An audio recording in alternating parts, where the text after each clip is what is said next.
We laugh. We cry. We learn.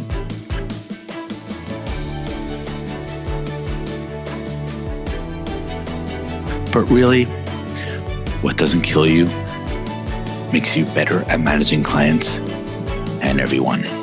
I'm Morgan Friedman, and this is Client Horror Stories. Hello, everyone. Welcome to the latest episode of Client Horror Stories. I'm excited to have an honored guest, our first guest ever from Scotland. So it's everyone watching. I need to apologize in advance. I haven't rewatched Trainspotting recently, so I may not understand and we may need a translator, but it's going to make this a special, fun episode. Colin Duff, I'm excited to have you on today. Yeah, excited to be here, Morgan. Looking forward to reliving my nightmare of a project. I love your use of the word nightmare. Let's jump into the bad dream. I'm excited to hear your story. Yeah, so I mean, it's very rare we have out-and-out fails. Generally, you have, projects that go better than others. And this one, it was a few years ago, was a big hardware company. It was a 9-month project. And what they were trying to do, very top line, was move from a traditional hardware company to building a software platform where all the products were smart and some wraparound physical real world services. So very conservative, traditional organization.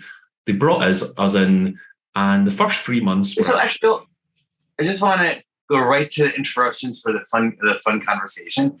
You mentioned an interesting case that's never come up on any of our 60 previous episodes, which is a company changing from one type of company to another type of company.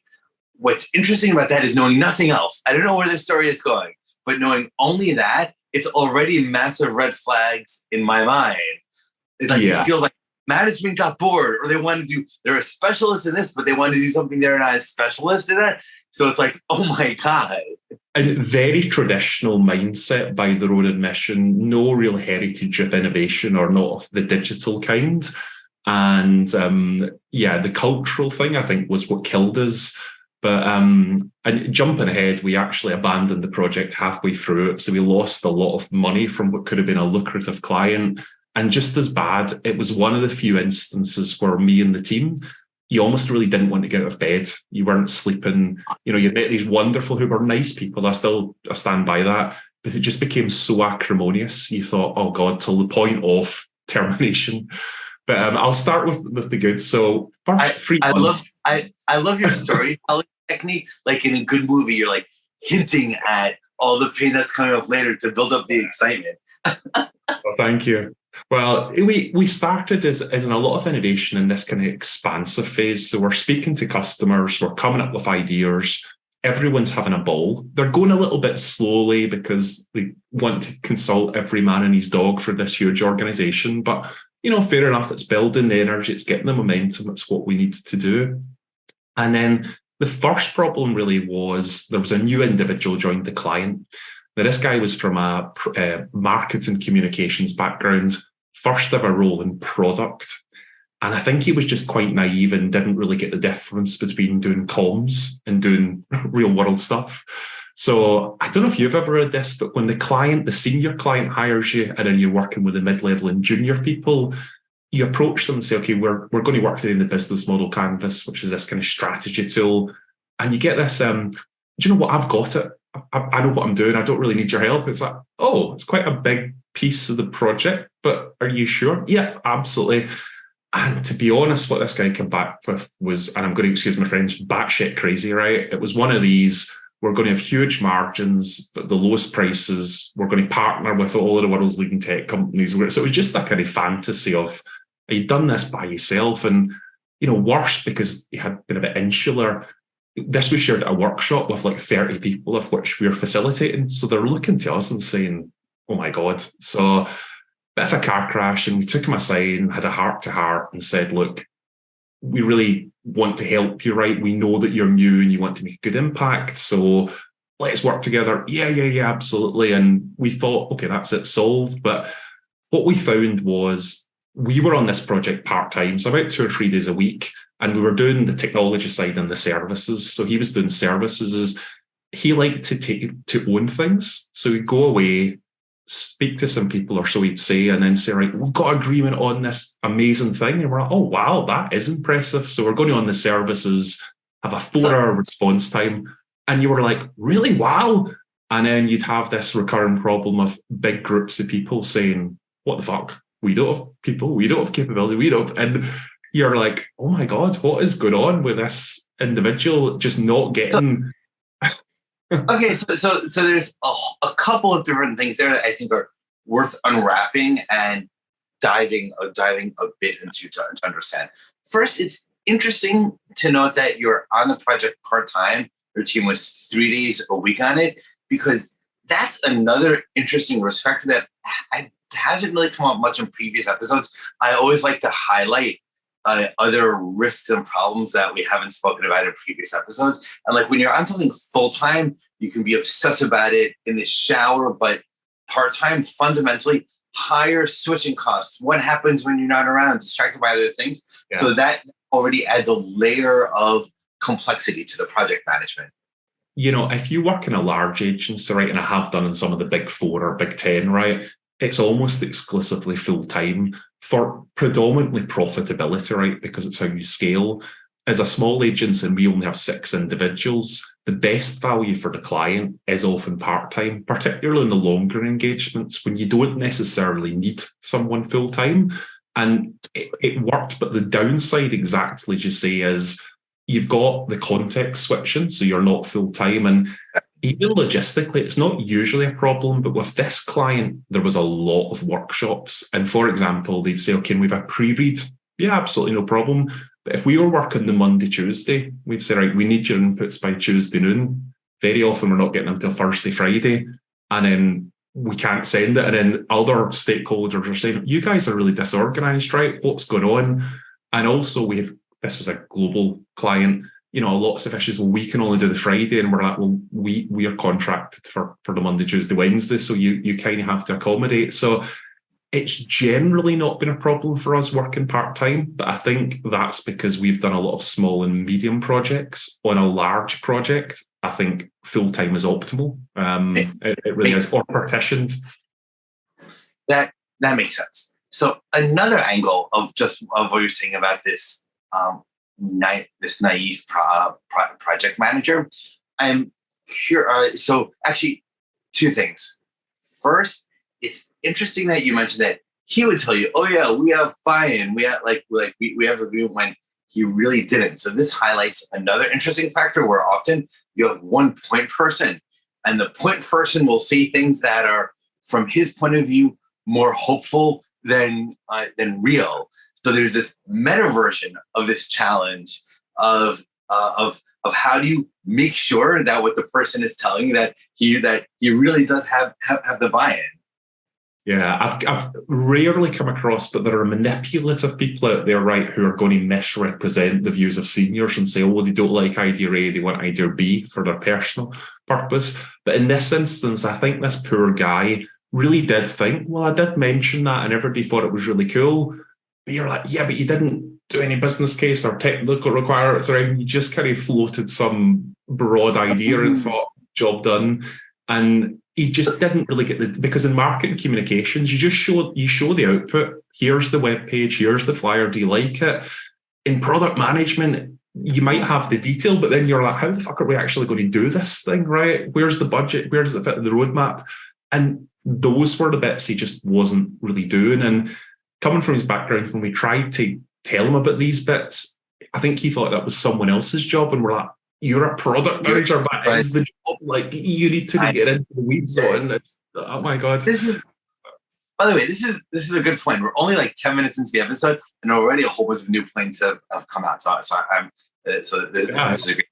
So I want to reframe what you said, because I think it might be useful for the listeners, which is, I think there's this surprising benefit to formality, where I sympathize with this naive comms guy, because me, 20 years younger, when I was just starting out, I'd be like, I loved your phrase. You're like, he floated the idea. I'd say, yeah, do you like this? And I'm like, yeah, sure.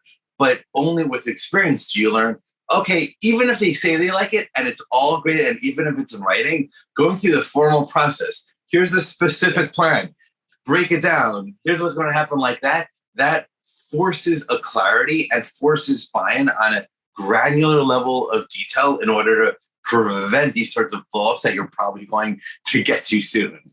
Yeah, I've been doing innovation 20 years, and if you bring people a sexy idea, you almost always get a thumbs up until the moment you say it requires some of your resources, your people or your money. And then you get often a Japanese no. So rather than saying, I'm not giving you it, it's just not the right time. Let's go next quarter or next month, or, it's just deliver it. Or it's just that we are really busy, and you're like, okay, so it's this kind of a passive aggressive no. And I think he didn't have the political nous, maybe because in the previous function or company, it maybe was less important to navigate. So, by the way, a few years ago, I worked with this guy who would always use the phrase "the Japanese no," and I've never heard anyone use that phrase other than him until you did right now. So I didn't know it was a known phrase beyond this one guy. But I'll give you a fun anecdote. This is great where it comes from. So in Japan, they really don't like to say no, to the extent there's an American traveller and his flight's cancelled, and he says to the air desk, I'd like to rebook to go to this place. And she's like, oh, that'll be very difficult. And he says, I don't care how difficult it is, I want it. And she's like, no, you don't understand. We don't fly to that destination, right? It's kind of like, it's so culturally ingrained, you just do not say. And I think I'm experiencing this a lot these days. People are so scared of being negative. See, even in Agile, they do these things, retrospectives and obeas. And it's like, you don't want your name on the naughty list. But then what that's fueling is just this kind of a passive aggressive, like non-commitment. So it's a really interesting one to deal with. I love that anecdote about the traveler. I can already see myself repeating your anecdote. It's great. Yeah, I mean, with this individual, we had these kind of ongoing issues, and I'm ashamed to say now, I mean, we really did try and speak with him. I don't want you to think we just went to his boss, or rather the CEO, but ultimately we did, and said, look, this guy is just not really getting it, right? We've spoke to him, we've tried, he's screwing up the project, he's out his depth. Now, what I would have done now, yeah, it did need to be escalated, but to not have him in the room, because they didn't fire him, and most people will not fire someone on a consultant's advice, right? We didn't ask for him to be fired, but it soured him against us for the rest of the project. So you just had this guy forevermore who's like, I hate you guys, right? I might not say that, but any idea I'm going to be, antagonistic, any opportunity to be difficult, and we've got 6 more months of working with you. So what I would have done now, and at the time I said there was nothing else we could have done, is I would have told them and said, look, we've got this ongoing issue, we need to have it resolved, and the only person really is your CEO, so I'm not going to go behind your back. We're going to have it out in the open and talk about what we do. But, I can say that now. At the time, it's so much easier, isn't it, to just go and say, look, Morgan's a bit of a, he's not up to it. So, yeah. Okay. So you went to this, you want to make sure I understood the Scottish. So you went to the CEO, and then because of that, he basically became an asshole. Oh yeah, the CEO told him and said, look, and the CEO was kind of on our side, but he's still in situ and he's still an employee. So, he's getting rebuked, but it's to say these consultants have said that you're doing all this stuff and you're not listening and blah, blah, blah. And he's new in role and thinking, you arseholes, you've thrown me under the bus. Now, you want to naturally defend yourself and say, but we spoke to you so many bloody times and you didn't change, right? But I think it was the deceit, had it been, from his perspective, more open to say, look, we are scheduling this meeting and let's have it out, I think would have been a much more productive way. So I'd say, unless it's something like sexual harassment or fraud, if you're taking a serious issue with someone, they always should be in the room, in my opinion. I just think it was a big mistake. It's taken me years to admit that, but I now painfully do that I would never do that again. There's an underrated art that I think is very important, which is the art of having a difficult conversation. And like sometimes you have a client, this sort of guy who's like the point man from the client, and when he's vastly underperforming, like you don't want to be the asshole, but you need to deal with it. How do you do it? And then it's the same thing from even worse from his side.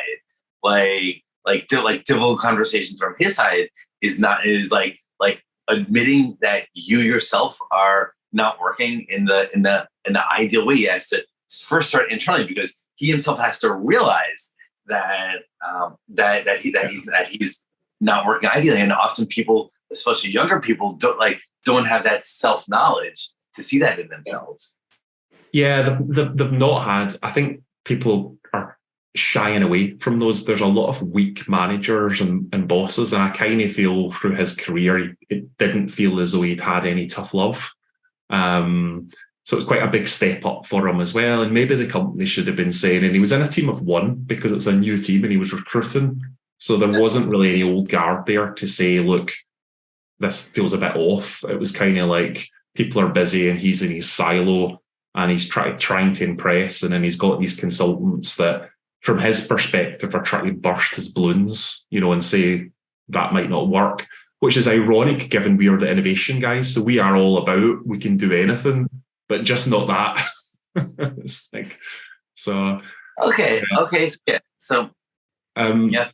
I think the next big thing that I really struggled with, and I'll admit this is a personal bias, is it was the most consensual culture I have ever been part of. So we had a core team, as you usually do, of about 6 or 8 people. Great. And we workshopped everything and met. Then there was an extended team. So there's about 30 individuals. Then there was the full team, which had country and specialism recommendation. And we're talking like 60 people.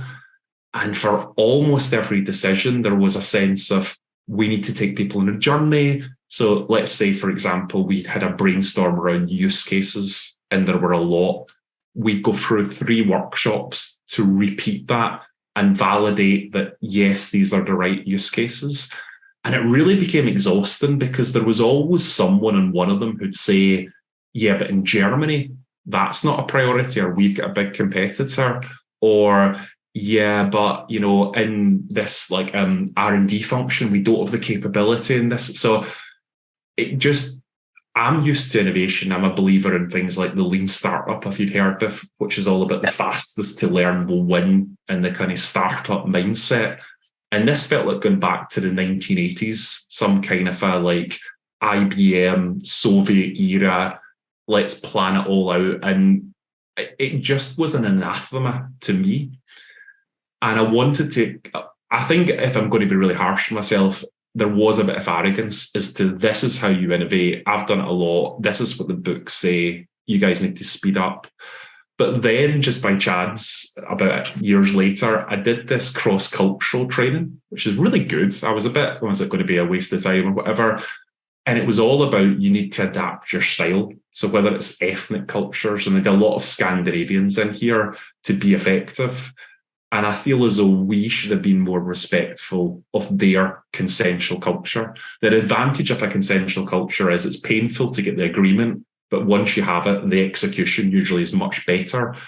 And coming in and telling a client, like, this is how you do it, I think we definitely fell into that trap. And we should just have, frankly, went through the pain. And even although these workshops, in my view, were not adding value, they were adding a lot of value to them politically, for alignment.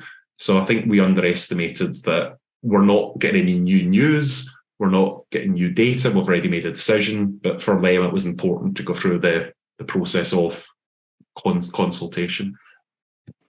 Okay, so the consensual culture question I find interesting. Me being not only from New York, but like the most New Yorker at heart, I'm completely anti-consensual culture. And sometimes I wonder, like, do consensual cultures really exist? Because I'm curious for your thoughts on this, which is the following. My experience of consensual cultures is more limited than yours. I've never been in one of these 90 people, extended teams, and like we were talking about. So I haven't experienced that, but in my experience, in consensual cultures, it's every single time I've been in one, it's been a fraud. And I mean that in the sense that there's really like the big boss that is making all the decisions, and he just puts on this show and this act to make people feel like they're buying in. So it's like to try to get this emotional buy-in when really it's not consensus at all. It's really just marketing to your own team members to try to get them excited. Yeah. I'm a little cynical to your point as well that, well, if it's truly egalitarian and consensual, everyone gets a vote, which didn't happen, but they got the appearance that that's what was happening. And I felt as though we wasted a lot of time on very minor details. So whether that is producing a prototype, and we made some brochures as an example, and a stakeholder saying, oh, the image isn't right, or this word, and you thought, this is just not, it's trivial, but it was almost masking the strategic misalignment. And we also just, stuff that intuitively made no sense. So let me give you an example. We're prioritizing the service and product areas. So you've got something like autonomous checkout, which is going to be huge. Things like, Amazon's just walk out technology. Then alongside that, you've got pet salon. So you can create a little box for pets outside a store. Now, you've got 50 odd ideas on a wall. Even, without being from that industry, you can probably bucket those into high, medium, and low or some other distinction. But there was a reluctance even to do that because you'd a few people say, well, I really think the pet salon is differentiated and cool. Oh, well, let's keep it in scope. And you thought, like, guys, we have to narrow down. One of our tensions, I think, is as a consultancy, we generally sell, at least we do, fixed price outputs. But there is a correlation to time, right? And when you start overrunning, it's a really hard thing if you've promised an output, but your client is getting you to divert activity elsewhere because you've almost got the contract, we'll deliver X, but you're like, but you're pulling us off to do something else or making us spend a really long time. So we did try and have the conversation of, well, if this is what you want us to do, fine, but we're going to cut stuff later because we're not talking about 1 or 2 half days. This is really starting to grind down to treacle. But that conversation then became a little bit, and you never want to start talking about scope of work to a client because as soon as you get into the kind of contractual stuff, that really does feel quite like antagonistic, as I should say. So it descended into a little bit, if you keep wasting time in all these workshops forever, we're not going to get everything else done, which is a really difficult message to land. And ultimately, we did land it. It's challenging to find the right balance because too consensual means like nothing ever happens. On the other hand, the other extreme is a dictator that just makes all the decisions and declares it. Like finding that balance is hard, and I think very often, like the most common format I've seen is the dictator that puts on the appearance. Yes, 100%. And by the way, this may or may not describe modern politics as well. The governments just do whatever they want, and then they put on this show. Oh, voting. Yeah, of course, you can do what you want. And the other thing I observe in early stage innovation is people don't apply the same scrutiny as when they're making substantive investment. So we work with another tech company who's quite a high function, one well known, who you'd say, oh, they're really good. So we researched all this cool stuff, emerging tech, and at the end, we said, oh, look, customers really love this. You should consider it. Oh, it's really interesting, but we'd never do that. Right? Well, why did we waste time researching it? Oh, just, but there isn't the discipline at the front end as there is it when you ask for the big sum of money to implement it. And I think I've always struggled as an innovator to say, don't tell me in 3 months hence it's off strategy, because you know that now. Think really hard now, or we don't have resource. But people just, with innovation, it's one of those things like, oh, let's get excited and be really expansive. There's no rules, there's no limits, and it's a terrible way to innovate. But if you're too rigorous, right, and too pedantic, you kill the energy. So you kind of have to build that energy, but then you're sometimes a victim of it later, if that makes sense. It totally makes sense. Okay, tangent on consensual culture is over. Now let's get back to the story. We're building the excitement. What happens next?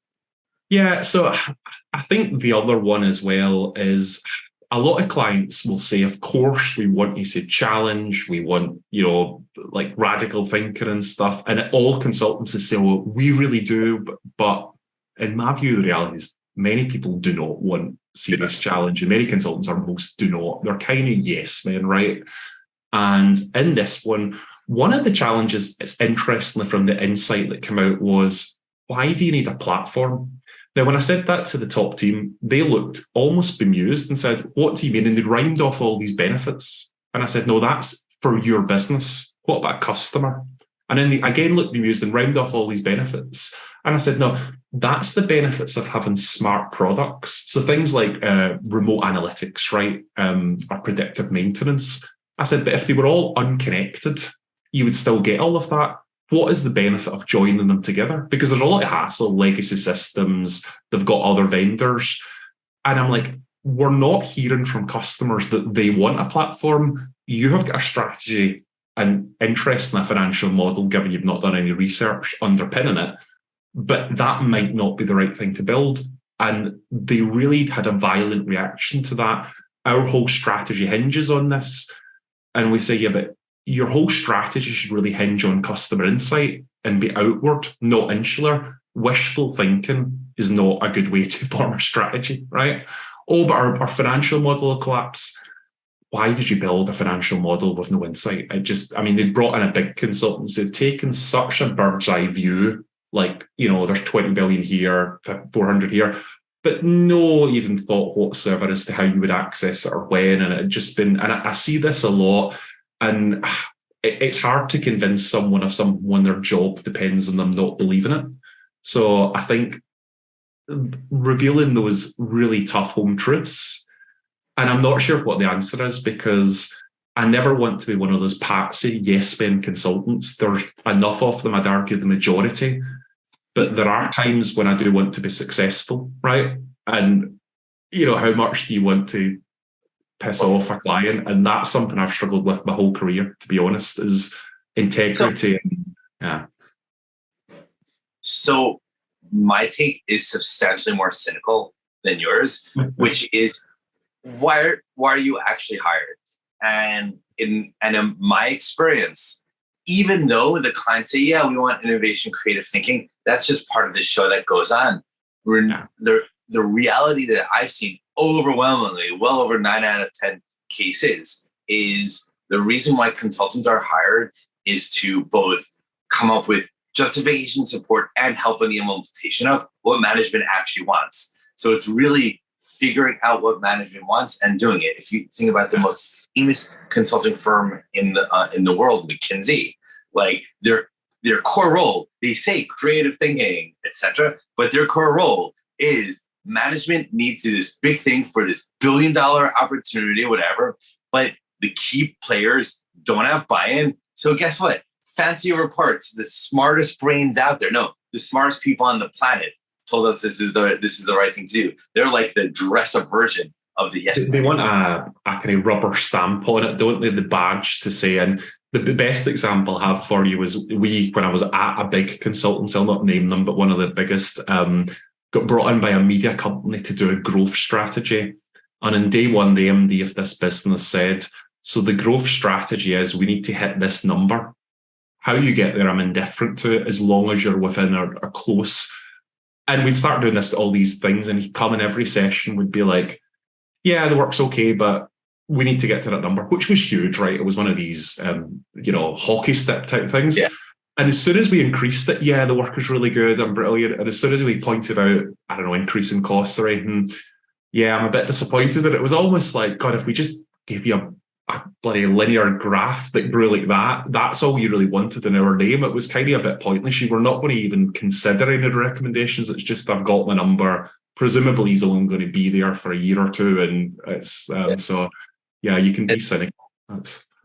That's a great example of this sort of dynamic playing out in real world. And this is the reason why the corporate world tends to dishearten so many people and turn people into these robotic drones and takes out their humanity, because often you get creative, smart people that have this young belief that you want to like really do creative thinking. And then when you actually see what it's like, and it's no, you're just a very fancy yes man. And I think, as a side note, I think this is one of the reasons why startups are conquering the world, because I think a lot of people have realized if you actually have this sort of creative thinking, then going on this corporate ladder, you'll become a yes man. But when you start your own thing, that gives you a good platform to let out the real innovation. Yeah, I mean, I'm more optimistic on the enterprises that we work typically with legacy enterprise, we like to call them that, but those that weren't born digital or have been established for a long time. So in areas like telco, computing, hardware, etc. And there are pockets of them, I wouldn't name them, right, that really are becoming world class. And I'm talking about not just from a results, but from a mindset perspective as well. Now, it's tough when you've got you need to win today and win tomorrow. So you get some of these young Turks from the startup world who go in and they say, I'll whip this place into shape, right? You just need a foosball table, the right mindset. And then you come up against a legacy tech stack and you're like, good luck navigating against that, right? There is a skill to that stuff. And I do respect some of these people, but don't get me wrong, the grey suit brigade are still everywhere, right? They can, what brigade? I call them the grey suit brigade. Like the kind of, they know, the computer says no people, or like the Willie jumper. I don't know if your jumper's Willie, but those kind of people that have been in that company 20 years, I've seen it before, it won't work, or, let me just try and slow this down. I have so many examples where, I was working, trying to bring in a startup when I used to work in enterprise, and we couldn't get access to our own Wi-Fi. This was in the retail space stores. Oh, no. People laugh at me and are like, there were 3 subcontractors involved and they wanted like £40,000 to give us access to their own Wi-Fi. And I'm like, how can this be possible? Oh, we need to security assess it and you'll need new infrastructure. And you just, it blows your mind. So wow. Incredible. By the way, before we get back to the next step in the story, I just want to step back. This conversation so far has been great. It's all been very abstract. So reading between the lines, it's like okay, absurdly intense consensual culture, dealing with all of these like legacy systems, like a culture of yes men, all that. We're starting very theoretically. I just know from my experience, all these factors coming together, I would have been completely miserable. Like before even the horror comes out. Yeah, let me go into the emotional, because sort of work environment. And the final one is probably, or the most emotional one, is because of all these issues that are going on under the surface, we got to building prototypes. Now, strangely, these prototypes were print brochures, because in this industry, and it's all men, they like to literally have something on their desk and read it, even although we could have done digital. And these brochures really are what broke us psychologically. And it was such silly trivia. So we showed them these brochures, and the first thing we got is, that's not our PowerPoint template. And we said, oh, well, we're not doing PowerPoint. We're a brochure, right? It looks different. And then we had repeatedly in every workshop, that's not our font. And what they actually was transpiring is the font on their website was wrong. It wasn't on brand. And secondly, most of them didn't have the font installed. So when they were reading the PDF, they were seeing the wrong thing on screen. Now, there was a few other, and I could really get into the trivia on this, right? People debating the colours are wrong, or we changed the imagery. So we had their imagery. They're quite particular, use our stock imagery. People hated it. So then we went to external stock. People hated that. So then we had these warring factions that couldn't agree. And this and a few other related trivial stuff went on and on and on. And we kept saying it eventually, and I very rarely lose my temper publicly. I mean, big style, but I lost it on one of the calls. And this is what actually the straw that broke the camel's back. And I was like, this is fucking ridiculous, right? We've discussed this so many times. I am not changing. We are just not changing your images again. Your font is your font, right? Like this is just, and everyone was really stunned, because these are, as I say, lots of Scandinavian people. And immediately as soon as you say it, you think, oh my God, I've just lost control. Why would anyone say that, right? It's really unprofessional, and it's, looking back, a really trivial issue. But it was just the cauldron of all these other things. I had a colleague who was ill, so leading this part-time, they are making some kind of more sarky comments, and you're presenting and you're seeing stuff coming on the chat, in the virtual of still the wrong font, and you're just like, I just cannot keep having this conversation. Like, we're on version 7 of these brochures. They're not getting any better. If anything, they're going in the wrong direction, right? It was just an absolute car crash. And that was the point we said after it, we don't think this is working. Like, you seem to be really unhappy. We're spinning our wheels. We're spending too much time. I think it's best we part company. And that is, I think, the only time I've ever fired a client. There's a couple of times I've chosen not to work with someone where we haven't proactively outreached or chose not to bid. But it's the only time in my career I've said, no, we're ending it. We just do not want to be involved, regardless of the money, which I think they were shocked about, to be honest. It was a Friday afternoon, and we said, look, we'll wrap things up. But yeah, this is just dysfunctional beyond repair. So it was very painful.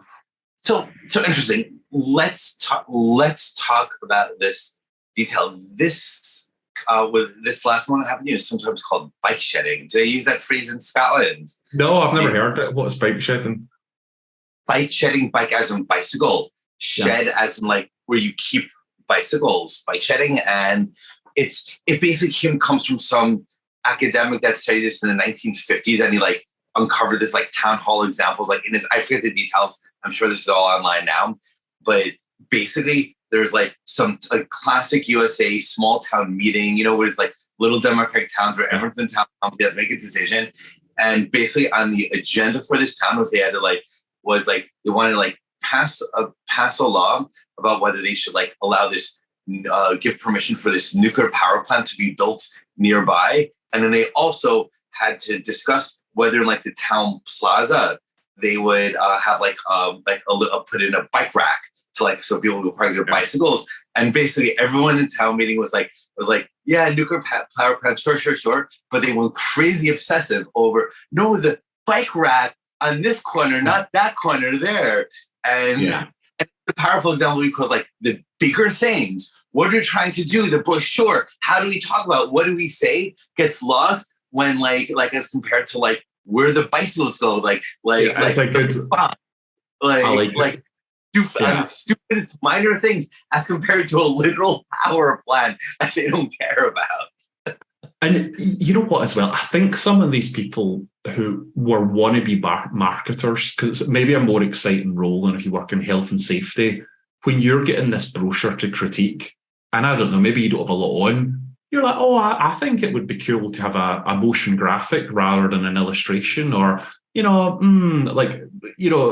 let's be more futuristic in this. And some of them were talking as well about things like visual identity. And I'm like, if we're using all illustrations, we can't have one that's a cartoon. It's just bad design. Oh, well, we really think we should. And I'm like, but that's because you're not designers, right? So it's just really hard when someone with a really naive eye to tell them you don't know what you're talking about, because you might be the German country manager, but you're not a marketer, right?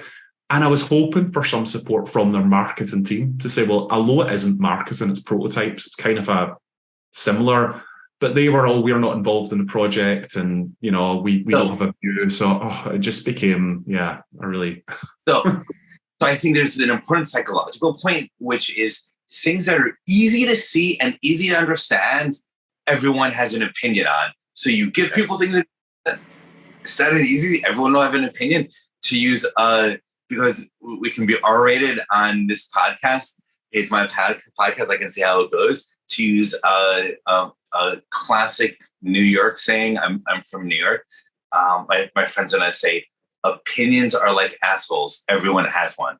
And when it comes to like marketing visual, everyone has an opinion.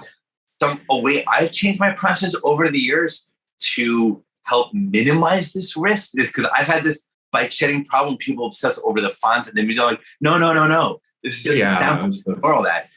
something I've started insisting on is every single mock-up, prototype, things along these lines, I purposely make it over the top, ugly, wrong, and often in this fake sort of like big fake line, so like you couldn't even mistake it. And this sort of prototypey like look and like grayscale with big thick lines, insert image here, insert into there, because because doing it that way, it like prevents them from even going there and forces them to think about the core content, that outlines, and so on. In fact, just 2 days ago, I had a long talk with one of my employees about this, because to give some mock-up to explain some concept to this designer, she wanted to like learn Figma, and she did it. But Figma and these sorts of platforms where you can kind of half do the design. Like, no. You do this semi-design and give it to them.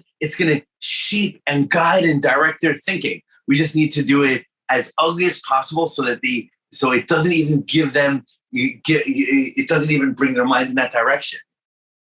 I agree with you. I think it just depends a bit in context. So in this instance, what you described would have been the right solution, 100%. I wish we'd done it. Focus on the content, the strategic things, and then we'll design it and we can debate, right? Which we didn't. We parallel tracked to save time. Yes. We've done a lot of work in, say, hospitality. And when you do something like the kind of physical experience for a big hotel brand, they won't even read. They just look to get these mood boards. So in consumer goods, we did something recently in deodorant. Like, people are like, what the fuck is it? Like, I want to actually look at it, right? And then I'll read the whole wonderful insight and strategy. So, but I agree with you. I think to separate the content and the decisions from the style is a good thing. And we've since used quite a few times. You probably have heard Amazon of this great technique called PR FAQ. So whenever they're going to innovate, on day one, the entire team writes a press release and a series of frequently asked questions. And it's to build alignment. And whenever I've did this, and often the team has said when we've come in, we don't really need this. We already know it's a waste of time. And I always say, just humor me, right? It's only going to take an hour. And every single time we spot massive misalignment on these things. And I think that's such a useful way. It's not a prototype per se, but if you're aligned on the end output, because people, when they see it on a slide and it says we're going to build a visionary platform that connects all the services, well, we're all aligned on that. Take it down a level, you're not aligned, because it could mean anything. So yeah, put in that detail. I had heard about the Amazon first writing the press release on the FAQ and then going backwards, but I heard like a decade ago, I had completely forgotten about it. Now, a decade later, it's like it makes sense, and I like that approach. Yeah. Okay, so you have a bike shedding moment where it's like they all went crazy on the stupidest thing, the fonts, because their computers had the wrong font. Oh my God, yeah. I can still remember it. And that was the straw that broke the camel's back. If you think what's going on there, I think what it's coming to is I was perfectly friendly the first and second and third time, and some of these were different people, and I'd sent some emails. But I think what really was getting me is me and the design team had checked this so many times to just be absolutely sure, and we tested it in different computer machines, all kinds of stuff. And I'd explained this. So it was almost like, we don't trust you. And because it's a public forum, I'm interpreting it as you and your agency are incompetent, right? How many times do we need to mention this? And it was just a loss of, on a very human, unprofessional level. It's not fucking us, it's you. We've told you. How stupid are you? Really, that was the feeling. I've not had any since, I think, once early in my career when I was like 22. Just a hothead, right? But I can tell you regret those moments, because you feel like such an idiot looking back on it, and you lost over a font. Trying to explain that to colleagues or friends and family, like, what are you talking about? Are you okay? Do you need some help? And I'm like, it wasn't about the font, but it still sounds as pathetic as it was. So yeah, one of my definitely top regrets ever in business.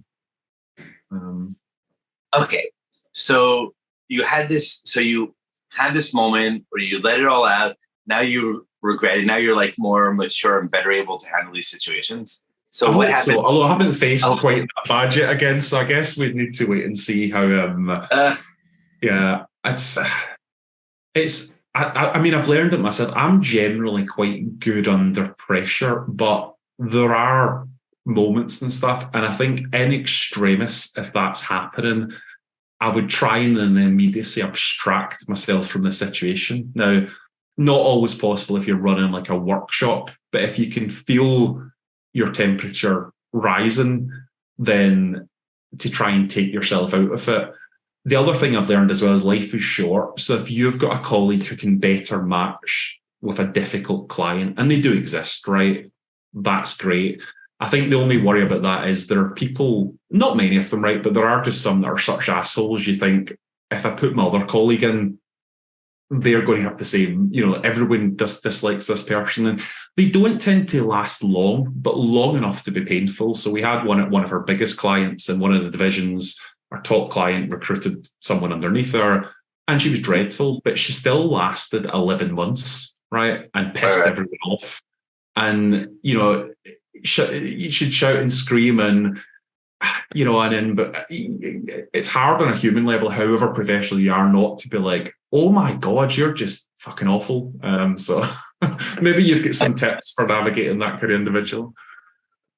My father has a useful way of viewing life, which is he often says that you have to view life as a movie and you're the star of the movie. And then you look back and you have to make a decision on anything. You go to the end of the movie and you look back and you say, what is the star of the movie? Like the superhero, what does he do at this point? And it's like, does the star just like get angry there? Or does he like calmly, composure, come up with a better way to handle it?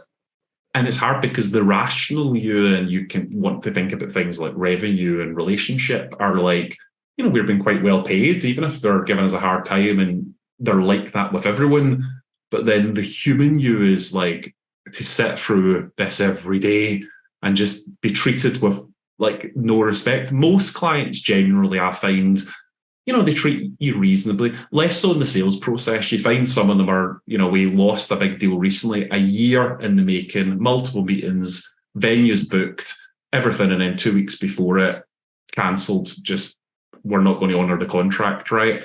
That I just thought, what a shit way to treat a small agents, right? People's livelihoods depend on it. But once you're working with them as clients, we very rarely have people egregiously being bad, but when you do, it's just such a some people are just like, you're external, you're expendable, I'm your master, you're my slave, that kind of a mentality. So I guess the only advice I have is try not to work with them, but sometimes those people can still be lucrative.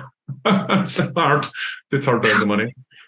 It's one of the challenges, balancing the money and the emotions. So this big moment happened, climax of the story, and then what happened next? Oh, well, unsurprisingly, I mean, we carried on with the workshop, strange atmosphere, and then you just get the kind of meeting request without any real context, which is never good, right? And you just thought, oh shit, so this is on the Friday. And then I think on the Friday, I decided this isn't working out. So I said, look, let's have the meeting. But over email on the Friday, I said, we're questioning whether we are the right partner. Let's discuss. And the reason I put that on the email on the Friday was I thought, you probably, and I like the people that are sitting in the same stress, thinking, what are we going to do? What are the contract obligations? Like, now knowing that we are prepared to walk away and are not going to say we want to honour this thing or argue about the money, it just gives a more elegant way out, and it softens what's going to be a really tough meeting. So we do have the meeting and we share the feedback from our perspective and from their perspective. But I think by that point, we both decided that we wanted to end things. So it was a bit anticlimactic in that, I had it's one of those, you go through like a lawyer, all of the emails and stuff and got all of the evidence and whatever. But that never really works. It's not a court of law, right? It's just a business relationship. And if you fundamentally stop respecting and liking each other and trusting, it doesn't really matter who's right or wrong. So we ended up staying at a high level. We didn't go into the detail. And part of me really wanted to say, well, on this day, I sent you this, and then you didn't do this, and they done that, and then you've done. But instead, it was actually much shorter and anticlimactic, and said, best of luck. We'll wrap up this element, and happy to recommend people. And we got the invoice paid and haven't spoken since. And I don't think will. I don't really have any resentment now. It's a long time ago, and they were nice people. So there was never a real, I think it was just there wasn't very good chemistry. I didn't sell the project. The person who did, my partner, went off ill. So I think that didn't help because he had originated, and maybe if we'd sold it and been clear about the agile and lean methods we used, the way they said, no, we were a very traditional waterfall company, and they were, and we don't want to move that quickly. So I hadn't been involved as I usually would in, that philosophically and emotionally, how is this journey going to feel, as well as procedurally. So procedurally they bought in, but I think emotionally they didn't, and they just thought we were trying to push them too fast. And lots of new people as well, which is really tough because they were making a lot of mistakes as well. So I think they're under a lot of stress. And their bandwidth, we talked earlier, final point for me is about us being part-time. Part of the reason for that was they were also part-time, and they could not give this the attention. So they were failing to do actions. And as a consultant who's on the clock, if your client doesn't provide data, doesn't do consultation, they're burning billable time. So you have to be quite assertive to say, you need the data. Oh, but I have to work the weekend. I think, well, I'm not saying it, but I'm meaning, yeah, you do have to work the weekend, because otherwise, we miss this deadline and we can't sit around. So that was another one. I think for a small and medium project or simple projects, the part-time model is great. For large, complex, yeah, it's probably quite obvious it should be full-time or close to full-time for both sides, not just for the agency. This is a great way to wrap it up, because if you remember, when we started the interview an hour ago, you said, hey, we're working on this project part-time. And before anything else, I was like, what are you doing?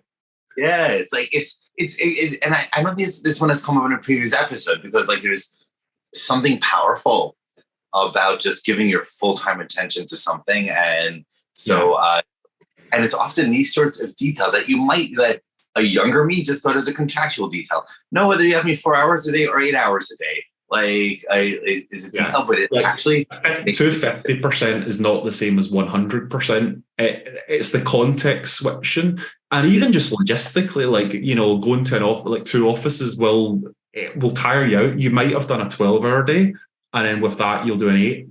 So it's those kind of totally. It is harder to balance totally. 100%. Okay, good story. Built up to the climax, and then the calm ending. The world ends in a whimper, not a bang. I wish I had a more firework ending. There were fists and legal issues, and we won and we told them, but sadly no. And I really wish them well. I've grown as a result of it, but I never want to repeat that painful journey again. I always enjoy the last line of T.S. Eliot's poem, The Hollow Man, where he said, that's the way the world ends, not with a bang, but with a whimper. The way the storybook version of life is, there's some big fireworks, and then it's all and we've had a few podcast interviews, client heart stories that are like that, but most of them, it's kind of just whimpers away like this. It's sadly, but and it's people talk about the narcissism of small differences. I don't know what the equivalent is for the kind of the trivial volcanoes, or however you want to kind of think about them. It's just ultimately it comes down to, I think, personal values and stuff as well around kind of, and those are not things when you work with a client you actually really explore. I don't mean like integrity and honesty. You'd hope everyone has those, but I just mean in some of the kind of deeper, what pushes your buttons. And I think I've learned a lot, as I say, about culture. And if I was going to work with people, I don't really like a highly consensual culture. And, we both have our views on, is that right or wrong? But that's something I probably would try and screen for in our clients, to think about if it's very consensual. Maybe if it's not, at least not me doing it, it'd be some colleagues, because I like quick decisions. I'm all about get shit done. And if I'm slow, paid or not, I get frustrated. All right. Okay. A lot of super interesting points came up, and I like this story. Any other final points, observations you want to make, or things that didn't come out that to wrap up today's interview? I think just the other thing is we didn't really talk about stage appropriate decision making. So, and this is maybe particular to innovation, but I gave the example earlier about we had, some really big use cases that were meaty and obviously priorities, and other ones that were left field and stuff. And this client, to make decisions, wanted us to financially model just about everything. And I think had we up front said, do you know what? It's not so much a gut decision, but what is the appropriate level of fidelity for state economics or for customer desirability? In the early stages, speaking to 5 people is probably okay. Like, you can't serve everything. So I think they wanted this kind of overly robust, unrealistic, we're going to boil the ocean with this analysis, and, overly science. It's actually strange because most clients go too much on the art form of innovations about feeling, but this client really wanted to try and use some kind of Six Sigma sense to go through about 50 things. So I think, you hired us for our professional judgment, and then you disregarded it. So think about that old line, don't get a dog and bark yourself. If you bring in an ad agency, they know what they're doing. I'm not saying you have to accept everything, but if you question every decision, why hire them? So I like this final point because I think it's an important point. And also, it hasn't come on a previous episode. I love this. It's a whole, I try to get one new insight per episode. We've had like 5. But I want to not pick on, like, let's say, support or add nuance to one aspect of what you said, the fidelity issue. And a pattern I've noticed, and this is what hasn't come up before in a previous episode, is a surprising large amount of client challenges happen from either the client pushing or the professional pushing the wrong level of fidelity for the task at hand. Where often you have this thing to do, and they'll get super, super granular, detailed about it, but it's just not needed now. You want to do that 6 months later in stage 3, not when you're just starting out.